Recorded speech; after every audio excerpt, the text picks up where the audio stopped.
Vibrant Gujarat summit के से पहले ही गुजरात में निवेश प्रस्तावों की झड़ी लग गई है। आज एक दिन में बड़ी छोटी कंपनियों को मिलाकर कुल 7 लाख करोड़ रुपए के निवेश प्रस्ताव हासिल हुए हैं। वहां पे मेन गेस्ट है वो कौन है? वो यूएई के प्रेसिडेंट मोहम्मद बिन जायद अल नहयान है, जिनके साथ प्राइम मिनिस्टर मोदी ने एक स्पेशल बॉन्ड, एक रिलेशनशिप बनाया, एक ताल्लुक बनाया, दोस्ती बनाई। और आपको पता है मैं कॉन्टिन्यूसली उसके बारे में बात करता रहा हूँ और अभी भी कर रहा हूँ कि इंडिया कितना स्मार्टली मिडिल ईस्ट के करीब हो गया। हम गुजरात का विकास भी नेशनल विजन के तहत कर रहे थे। गुजरात की ट्रेड बेस्ड रेपुटेशन भी काफी मजबूत हुई। इन सभी के पीछे वाइब्रेंट गुजरात जैसे आयोजनों की सफलता है। क्या वजह है? मुस्लिम उम्मा पाकिस्तान को चुम्मा क्यों नहीं दे रही? मतलब हमारे यहाँ पे इन्वेस्टमेंट क्यों नहीं आ रही? हमारे यहाँ पे रिलेशन क्यों नहीं बेहतर किए जा रहे? इंडिया के साथ रिलेशन बेहतर किए जा रहे हैं। दुनिया भर के इन्वेस्टर को इनवाइट करते हैं और दुनिया भर के इन्वेस्टर्स आकर के वो फिर ये देते हैं कि आप आइए गुजरात में निवेश कीजिए और आपके निवेश को हम यहाँ पे इंश्योर करेंगे कि प्रॉफिटेबल वेंचर हो, आपको गवर्नमेंटल जो हैसल्स है उनके थ्रू नहीं गुजरना पड़ेगा। This is why prime minister Modi is famous for. Pakistan जो है वो दुनिया को ये कहता है कि आए पाकिस्तान में आके इन्वेस्ट करें और हम मुसलमान दुनिया के पास ही जाते हैं, लेकिन अनफॉर्चुनेटली वो उस तरह इन्वेस्ट करने नहीं आते जिस तरह हम उन्हें कहते हैं, लेकिन वो भारत में ज़रूर इन्वेस्ट करने जाते हैं। यूएई के प्रेसिडेंट, चेक रिपब्लिक के प्रेसिडेंट और भी बहुत कंट्री से वहाँ पे लोग जा रहे हैं। बिजनेस के हवाले से डील होने जा रही है। आज हमने ये रखा है कि माननीय प्राइम मिनिस्टर जो है वो खुद ही इंटरेक्ट करेंगे फिनटेक लीडरशिप फोरम में, 1-to-1 इंटरेक्शन। जय हिंद दोस्तों। सऊदी, कतर, यूएई जैसे बड़ी कंट्री जो है भारत के अंदर अरबों डॉलर की जो है इन्वेस्ट करने वाली है।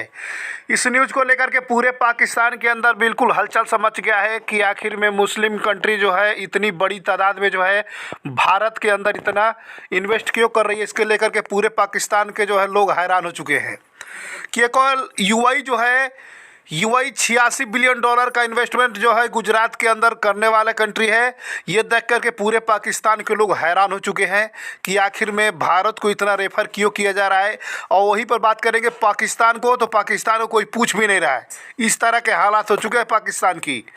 अभी बता दें कि जो है जीडीपी भी अभी बता दूँ, आप देखते हैं किस तरीके से भारत आगे बढ़ रहा है और भारत की तुलना में पाकिस्तान जीरो के बराबर है। अभी मुंबई हो गया, बेंगलुरु हो गया, कोई भी जैसे कंट्री सिटी हो गया भारत का, उस सिटी का कोई भी जो पाकिस्तान से वो जो है कंपेयर नहीं कर सकता है, क्योंकि इतने हाईएस्ट आगे निकल चुके हैं। ये देख करके पूरे पाकिस्तान को लोग हैरान हो चुके हैं कि मुस्लिम बड़े बड़े कंट्री जो है भारत में इतनी बड़ी बड़ी इन्वेस्ट कर रही है।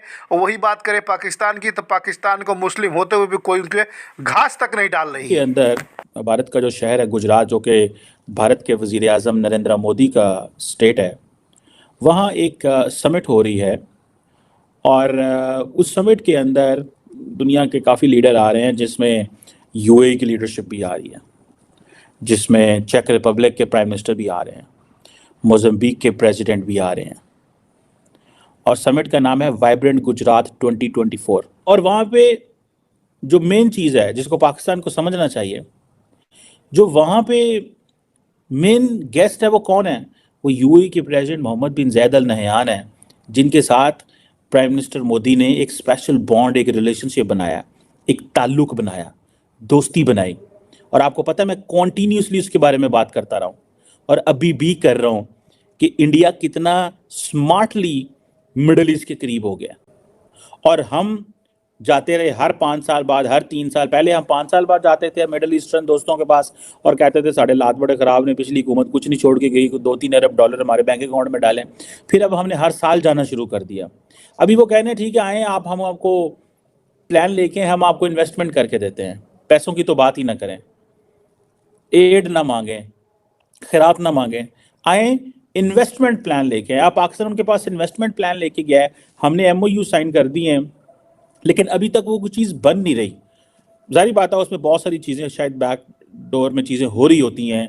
एक स्पेशल इन्वेस्टमेंट फैसिलिटेशन काउंसिल है जिसने दुनिया को 1 विंडो ऑपरेशन के ज़रिए कहा है कि आएँ और आके पाकिस्तान में इन्वेस्ट करें।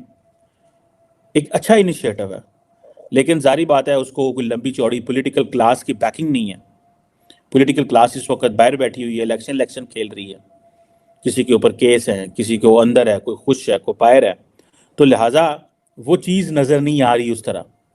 अब चेक रिपब्लिक का प्राइम मिनिस्टर भी आ रहा है, अब और मुल्कों के जो प्राइम मिनिस्टर भी आ रहे हैं, आप उनकी अटेंडेंस चेक करें, they are not coming in Delhi, they are coming in Gujarat. और इंडिया, अभी थोड़े दिन पहले मैं देख रहा था, थोड़े दिन पहले, नॉट जस्ट फार फार वे, 2 दिन पहले इंडिया और यूएई जो है उन्होंने पाकिस्तान के बॉर्डर के ऊपर राजस्थान में डेजर्ट साइक्लोन के नाम से एक मिलिट्री एक्सरसाइज की है, ठीक है जी। और यूएई की जो लैंड फोर्सेस हैं, कोई 45 से एक लोग थे, उन्होंने जो जिसे वो कहते हैं कि एक उसके ट्रूप्स थे यूएई की लैंड फोर्सेस के, और कहा जाता है कि ये एक जॉइंट पिक्चर भी रिलीज़ की गई थी यूएई की और इंडियन फोर्सेस की। बहरहाल मैं वो एक इम्पॉर्टेंट चीज़ है, बहरहाल इसको इग्नोर करने वाली बात नहीं है। अगर आप ये देखें कि यूएई और इंडिया की जॉइंट जो मिलिट्री एक्सरसाइज डेजर्ट साइक्लोन है, ये अभी 2 से 15 जनवरी के दरमियान हो रही है, और आप लेवल ऑफ अंडरस्टैंडिंग देखें क्या है। ये बताया जाता है जी पूरी दुनिया के मुसलमान एक हैं, मुस्लिम उम्मा, और ये सारा कंसेप्ट हमें बताया जाता है। यूएई क्या मुस्लिम उम्मा नहीं है जो इंडिया में इन्वेस्टमेंट करने जा रहा है? 7वां बड़ा इन्वेस्टर है इंडिया का। ये अभी जो गुजरात समिट होने जा रहा है वाइब्रेंट गुजरात के नाम से, क्या कहना चाहेंगे? हमारे यहाँ पे ऐसे समिट क्यों नहीं होते? दुबई की आप बात करते हैं, यूएई की बात करते हैं कि वो गुजरात में जो हो रहा है वाइब्रेंट गुजरात के नाम से समिट, गुजरात उसमें जा रहा है और उसमें बड़ी बहुत ज़्यादा इन्वेस्टमेंट कर रहा है। क्वेश्चन इज क्यों कर रहा है? उसका अल्टीमेट रिजल्ट आपको बताऊं कि पाकिस्तान एक ऐसी कौम, अल्लाह माफ़ करे, एक ऐसी कौम बन गई है कि यहाँ जिस किसी ने भी एक्सपीरियंस किया, अपने भाई के साथ कारोबार करने की कोशिश की है, तो वो उसको नुकसान ही हुआ है। यानी एक ऐसी गवर्नमेंट यहाँ शुरू से है जो कोई भी पॉलिसी बनाती है तो पॉलिसी उनकी इल्हाकिज़्म की बुनियाद पे होती है, कंसिस्टेंसी नहीं होती। इन्वेस्टर को चाहिए होता है ऐसी गारंटी कि अगर वो पैसे इन्वेस्टमेंट करे तो उसका रिटर्न आए। अब दुबई को या इन मुस्लिम स्टेट्स को क्या प्रॉब्लम है कि पाकिस्तान में ना करें? मैंने जैसे कि पहले मिसाल दी, अगर भाई भाई को चीट कर रहा है, नुकसान दे रहा है, यानी अगर वो यहाँ पे इन्वेस्टमेंट करेंगे और आगे उन्हें चीटिंग मिलेंगी तो फिर मेरे पास दूसरा ऑप्शन क्या होता है? मेरे पास दूसरा ऑप्शन गैर होगा। यही वजह है कि ये स्टेट पाकिस्तान के साथ बिजनेस करने के साथ ना करने की वजह यही है कि ये फिर इंडिया की अपनी पॉलिसीज़ हैं, और इंडिया की मैंने बहुत सारे पहले प्रोग्राम्स में भी कहा है कि इंडिया की पॉलिसीज़ एडहॉकिज्म के ऊपर नहीं चलती, वो कंसिस्टेंटली काम करते हैं। अब उनको फ़ायदा नज़र आ रहा है तो दूसरे मुल्क की जो स्टेट्स हैं वहाँ जाके इन्वेस्टमेंट कर रही हैं। आखिर इतना बड़ा वो पैकेज दे रहे हैं तो तब वो इन्वेस्टमेंट कर रही हैं, क्योंकि उन्हें ये पता है, एश्योरेंस है, कंफर्मेशन है कि हमारी इन्वेस्टमेंट यहाँ डूबेगी नहीं। और गुज़िश्ता कई सालों का अगर इंडिया का आप ट्रैक रिकॉर्ड निकाल के देखें तो वहाँ दुनिया जहान की मल्टीपल कंपनीज काम कर रही हैं। कभी आया आपके सामने कि उनका ये फड्डा पड़ गया, उनका ये फड्डा पड़ गया, या वो ये क्लेम कर रही हो कि इंडिया के जो फाइनेंसर हैं या इंडिया के जो बिजनेसमैन उन्होंने हमारे साथ चीट कर दिया है, फ्रॉड कर दिया है, धोखा कर दिया, इस तरह की कोई स्टेटमेंट? और चाइना के हवाले से आता रहता है कि चाइना में ये फ्रॉड हो गया, चाइना ने, ये कंपनी ने ये फ्रॉड। और एज कम्पेयर टू अगर उनके ममालिक की निस्बत, इंडिया की निस्बत पाकिस्तान में आ जाए तो यहाँ आपको हर चौथे दिन स्कैम मिलता है, चौथे दिन शिकायत आ जाती है, चौथे दिन फ्रॉड आ जाता है। तो इस फ्रॉड का उनके पास क्या हाल है? वंस बिटन ट्वाइस शाय, एक ही दफ़ा ही धोखा खा सकते हैं ना, बार बार तो नहीं खाते। दिस इज़ द रीज़न कि बार बार धोखा खाने के बावजूद उनको ये समझ आई है कि हमने बिज़नेस करना है और बिज़नेस करके अपने मुल्क को भी ऊपर लेके जाना है। और अब जाहिर है वो इंडिया के साथ कर रहे हैं। इंडिया उन्हें 100% गारंटी दे रहा है, गारंटी दे भी रहा है, देता भी रहा है। और जब से पाकिस्तानियों को पता चला है कि भारत जो है हाफिज सईद को मांग रहे हैं, भाग रहा है, इस तरह के जो है बयान को लेकर के पूरे पाकिस्तान के लोग हैरान हैं। बेशक पाकिस्तानियों के पास खाने के लिए रोटी नहीं है और सुबह के लिए आटा नहीं है, इस तरह का जो उनके पास व्यवस्था नहीं है। हालात पाकिस्तान की आर्थिक व्यवस्था बहुत ही नीचे जा चुका है, लेकिन वहाँ के लोग बिल्कुल अभी भी बारूद की तरह बातें कर रहे हैं। तो ये हो जाएगा, तो हो जाएगा, भारत के हो जाएगा, इस तरीके के हाफिज सईद ये है, वो है, इस तरीके के बयान जो है पाकिस्तान के अंदर लोगों को जो है ये देते नज़र आ रहे हैं मीडिया के सामने। क्योंकि पाकिस्तानी मीडिया जब पूछ रही है वहाँ के लोगों से कि आप हाफिज सईद को दे देंगे तो भारत और जो है पाकिस्तान के रिश्ते बेहतर हो जाएंगे, फिर दोनों में ट्रेड शुरू हो जाएगा, तो पाकिस्तानी आवाम जो है बहुत ही भड़काऊ बयान दे रही है कि नहीं, हमारी हाफिज सईद मेरा भाई है तो ये कर देंगे। तो उसने लाखों के तादाद में, हज़ारों के लाखों की तादाद में पाकिस्तान के अंदर मदरसे खुले हैं, तो ये बात हकीकत है।